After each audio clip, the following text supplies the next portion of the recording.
El frío del hormigón se filtraba a través del delgado pantalón de la prisión.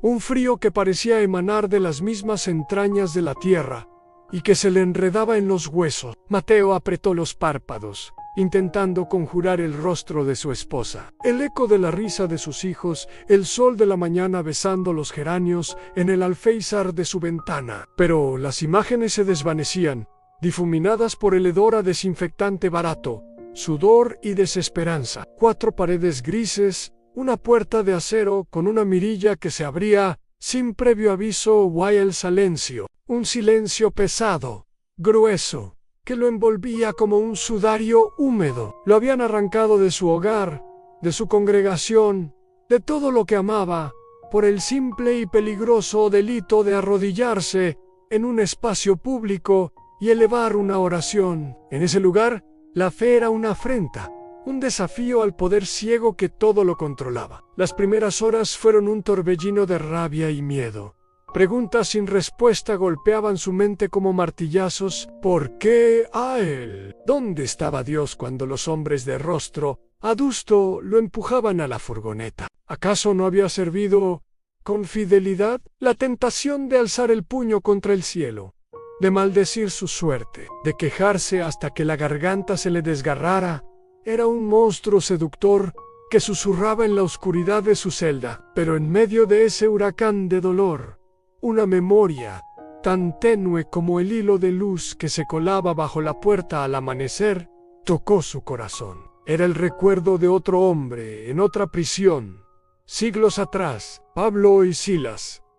Espalda sangrante, pies aprisionados en el cepo, y sin embargo, sus voces no se alzaron en queja, sino en alabanza a la medianoche. Una convicción sobrenatural, que no nacía de su fuerza sino de una gracia ajena a él, comenzó a brotar en su espíritu. No era un sentimiento, era una elección, una decisión tomada en el territorio devastado de su voluntad. La queja, comprendió de pronto, era otra prisión, una celda interior cuyos barrotes los forjaba uno mismo con su propia amargura.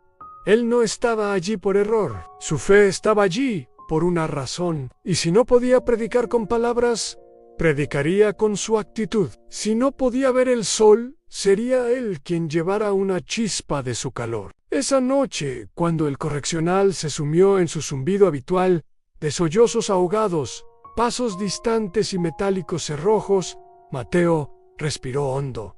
El aire olía a derrota, pero él iba a perfumarlo con esperanza. Con una voz áspera por el desuso y la tensión, quebrada por los sollozos que había contenido, comenzó a cantar. No fue un grito, fue un susurro al principio, como el de un niño que se arrulla a sí mismo en la penumbra. Las palabras de un viejo himno, el favorito de su abuela, emergieron de lo más profundo de su ser.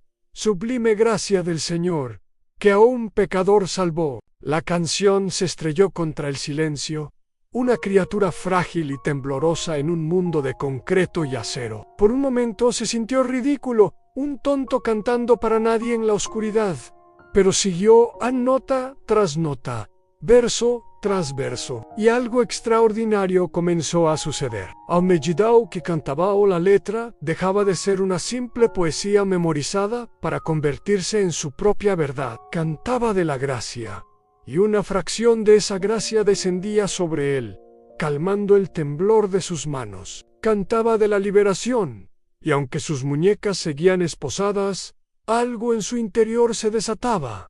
Se elevaba por encima de aquellas 4 paredes. Al otro lado del pasillo, en la celda 3 bytes, Carlos, un hombre cuyo rostro era un mapa de cicatrices y malas decisiones, se detuvo en seco mientras frotaba una moneda contra la pared. Un acto absurdo de ansiedad.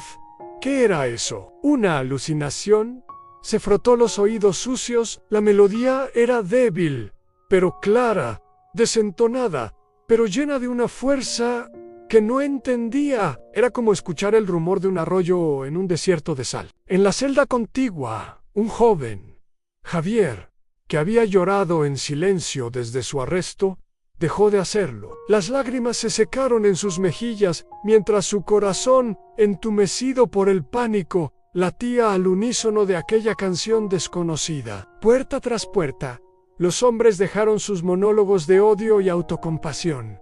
Nadie se movió, todos escuchaban. No era la voz lo que los conmovía, era lo que transportaba esa voz. Algo que no había tenido cabida en aquel lugar desde que se colocó la primera piedra, una paz que desafiaba toda lógica. Mateo, embargado por una presencia que ya no sentía lejana, sino íntima y tangible en su celda, elevó el volumen. Su voz ganó confianza, resonando en el pasillo como un instrumento pulido. Cantó de la fidelidad de Dios en el fuego, en el foso de los leones la tormenta. Y con cada palabra, la atmósfera misma, en el bloque de celdas, comenzó a cambiar. El aire, antes espeso con el humo de la desesperación, se volvió ligero, casi dulce. La oscuridad, que minutos antes había sido una presencia opresiva, ahora parecía retroceder, no por la luz de una bombilla, sino por una luminosidad que nacía desde dentro de aquellos que escuchaban. No era una paz a pesar de las circunstancias, era una paz en medio de ellas, una paz sobrenatural, un río que fluía directamente del trono de la gracia, inundando aquel lugar seco y árido. Carlos, el hombre de las cicatrices, dejó caer la moneda. Un nudo en su garganta, olvidado desde la infancia, le impedía respirar. No era tristeza, era ángel. Javier el joven cerró los ojos, y por primera vez en semanas, no vio el rostro iracundo de su padre, ni el desprecio de los jueces, sino el campo abierto detrás de la casa de su abuela, donde se sentía seguro.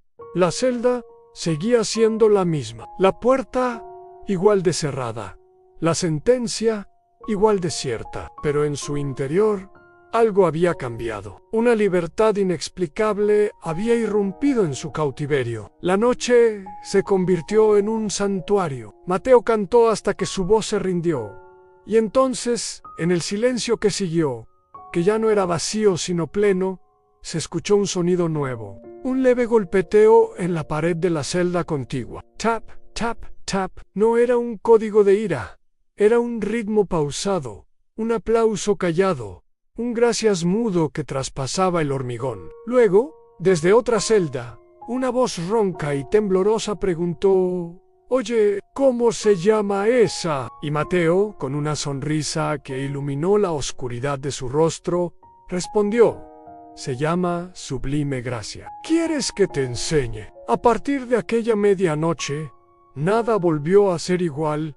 En el bloque de celdas, en la desesperación, no había sido erradicada, pero ya no reinaba sin oposición. Mateo se convirtió en el faro de aquel lugar. Por el día compartía su fe, no con sermones grandilocuentes, sino con una serenidad inquebrantable, ayudando a los demás, escuchando sus historias, ofreciendo una palabra de aliento que sabía a verdad, porque había sido forjada en el mismo fuego que el de ellos. Y por las noches, a la misma hora, se elevaba el canto. A veces era solo su voz, otras se le unían unas pocas, luego varias más, un coro desafinado y glorioso de almas rotas que encontraban, en la melodía compartida, un lenguaje común para el dolor y la esperanza. El gozo que emanaba de aquella celda no era una negación de la realidad.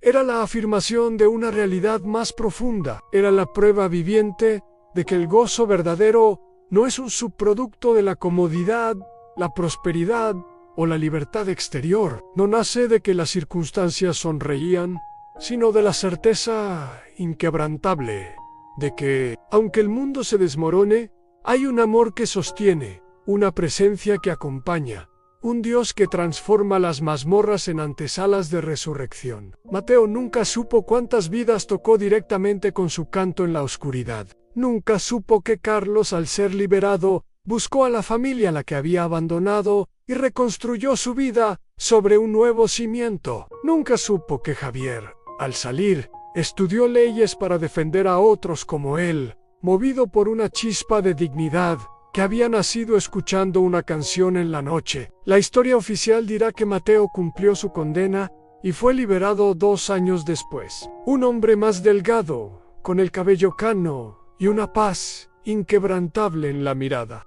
Pero la verdadera historia, la que se sigue contando en susurros en ese lugar, es que un hombre encontró la llave de su propia prisión interior y, al usarla, sin querer, abrió la puerta de muchos otros, porque la canción que comenzó en la celda 4 nunca se apagó, se multiplicó, se convirtió en un eco perpetuo que recuerda a todo el que tiene oídos para oír que la luz más brillante alumbra en la oscuridad más profunda, que la libertad más absoluta se encuentra a veces entre 4 paredes y que el gozo, el verdadero gozo, ese que el mundo no puede dar y que el mundo no puede quitar, solo nace, crece y se fortalece en la inquebrantable confianza en un Dios que canta con nosotros incluso en la medianoche.